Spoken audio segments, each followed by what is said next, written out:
ગામની કાચી ગલીઓ, ધૂળથી ભરેલા રસ્તા, વરસાદમાં છપકાં ભરેલા ખાડા અને રસ્તાઓની બાજુમાં ઊભેલા તૂટી ગયેલા ઘરો, એમાં એક ઘર એવું હતું જ્યાંથી હંમેશા નિશબ્દતા છવાયેલી રહેતી.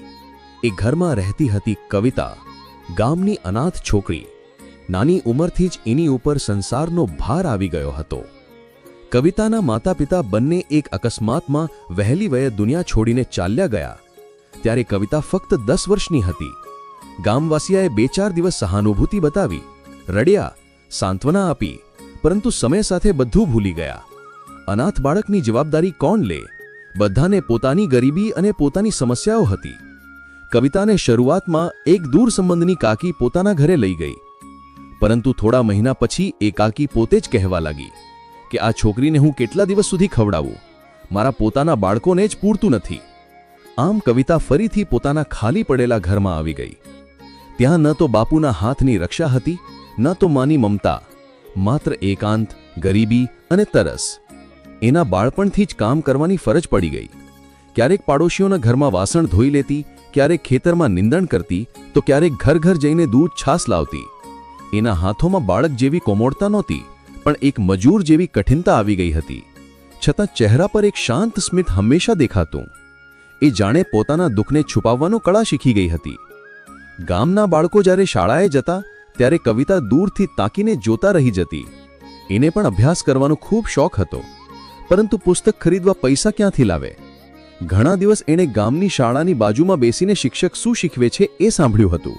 કંઈક શીખી લેતી, કંઈક કાગળના ટુકડા પર પેન્સિલથી લખવાનો પ્રયત્ન કરતી. સમય જતાં કવિતા કિશોરી થઈ. ઉંમર વધી ત્યારે એની આંખોમાં એક અજબનું ખાલીપણું જોવા મળતું. ગામના લોકો વારંવાર કવિતા વિશે ચર્ચા કરતા, અરે આ છોકરીને તો કોઈ ઘેર લેજો ને, એની પાસે કોણ છે? આ અનાથ છે. પરંતુ કોઈએ સાચી એની જવાબદારી લીધી નહીં. સમાજ દયા બતાવે, સહાનુભૂતિ આપે, પરંતુ આગળ વધીને મદદ કરવાનું કોઈને ગમતું નહોતું. એક દિવસ ગામમાં મેળો લાગ્યો. બધા બાળકો પોતાના પરિવાર સાથે આનંદ માણી રહ્યા હતા. કવિતા પણ દૂરથી જોઈ રહી હતી. એને મનમાં પણ ઈચ્છા થઈ કે કાશ એણે પણ કોઈ મીઠાઈ ખરીદી આપનાર હોય, કોઈ હાથ પકડીને ઝૂલામાં બેસાડનાર હોય, પરંતુ એના હાથ ખાલી જ રહ્યા. એ દિવસ એણે ઘર જઈને ચૂપચાપ રડી લીધું. ગામના અમુક લોકો કવિતાનો ઉપયોગ પોતાના સ્વાર્થ માટે કરતા.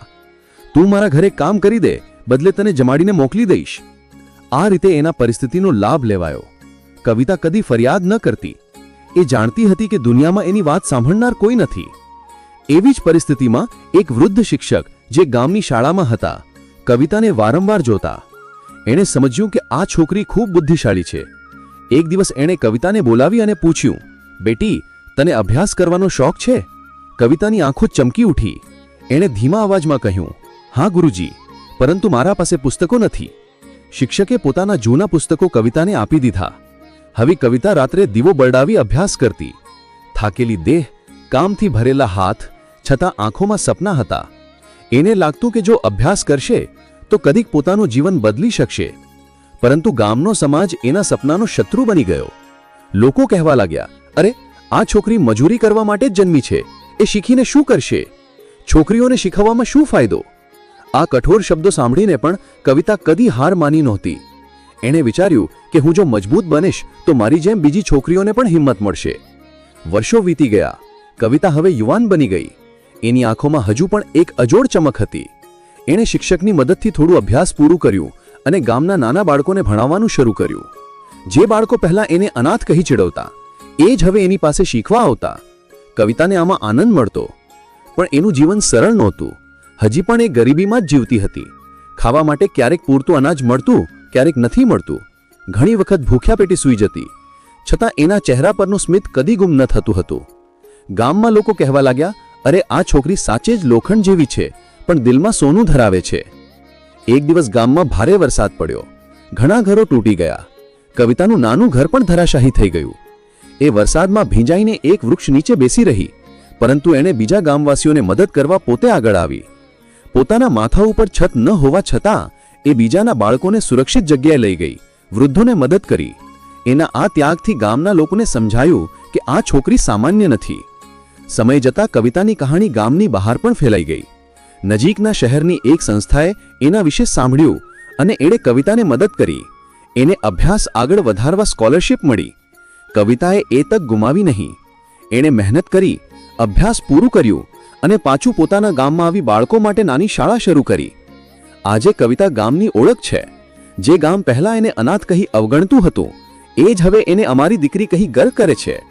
કવિતાએ સાબિત કરી દીધું કે જીવનમાં પરિવાર ન હોવા છતાં હિંમત, સપના અને મહેનતથી માણસ પોતાનો માર્ગ બનાવી શકે છે.